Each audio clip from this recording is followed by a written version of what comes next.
నిజంగా కాటన్ పత్తి రైతు బాధ చూస్తే మాత్రం చాలా చాలా బాధాకరం అనిపించింది. ఆదిలాబాద్ జిల్లాలో ఉన్న అందరు ప్రజాప్రతినిధులకు తెలుసు ఈ సీజన్లో పత్తి వస్తుంది, పత్తి కొనుగోలుకి ఇబ్బంది అవుతుందని తెలుసు. ఒక పక్క మొంతా తుఫాన్ వచ్చిందని తెలుసు. ఆ తుఫాన్ వస్తే తేమ శాతం పెరుగుతుందని కూడా తెలుసు.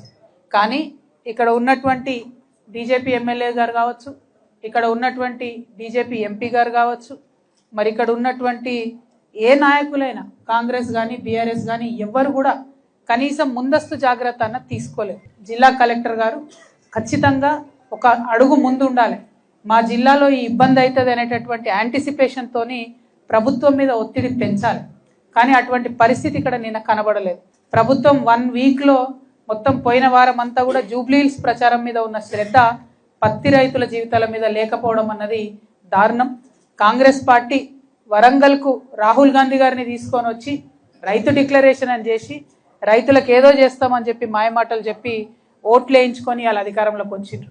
కానీ ఏ ఒక్క రైతు కానీ, అది వరి పండించే రైతు ఇవాళ సంతోషంగా లేడు, మక్క పండించే రైతు ఇవాళ సంతోషంగా లేడు, పత్తి పండించే రైతు సంతోషంగా లేడు, సోయా పండించే రైతు సంతోషంగా లేడు. ఇది కరెక్ట్ కాదు. రైతుని విస్మరించినటువంటి రాజ్యం ఎన్నటికి కూడా బాగుండదు. ఒక పక్క మీరు వాళ్ళకు బోనస్ ఇస్తలేరు, ఇంకొక పక్క టైంకి రైతు భరోసా మీరు ఇస్తామన్నంత అమౌంట్ ఇస్తలేరు, ఇంకొక పక్క యూరియా ఇయ్యలేకపోతున్నారు, ఇంకొక పక్క కరెంటు పోతున్నది. మరి ఇక రైతు వ్యవసాయం ఎట్లా చేసుకోవాలి? పోనీ చేసుకొని ఏదో ఒకటి చేసి కష్టపడి మార్కెట్కి తీసుకొస్తే దారుణమైనటువంటి పరిస్థితి ఉంది. నిన్న అక్కడికి పోతే రైతులు ఒకటే చెప్తున్నారు, మా ట్రాక్టర్ ఇట్లా లోపలికి రాగానే మాయిశ్చర్ కంటెంట్ తీసుకుంటున్నారు, డెఫినెట్గా అది ఎక్కువ వస్తుంది, మేము ఆరబెట్టుకున్న తర్వాత తీసుకోవాలి. ఈ కనీస చిన్న చిన్నవి కూడా పాటిస్తలేరంటే నిన్న మీ అందరి సమక్షంలోనే నేను కలెక్టర్ గారికి మాట్లాడడం జరిగింది. వారు దానికి ఒప్పుకున్నారు. లేదు కొంచెం అవకాశం ఇస్తామని చెప్పిండ్రు. అంటే ఎక్కడికక్కడ ప్రతిపక్షం నుంచి వాయిస్ రేజ్ చేస్తే చిన్న చిన్న సమస్యలైనా తీరితే అది రైతులకు లాభం అవుతుంది, ప్రజలకు లాభం అవుతుంది అనే ఉద్దేశంతో చేపట్టినాం ఈ యాత్ర.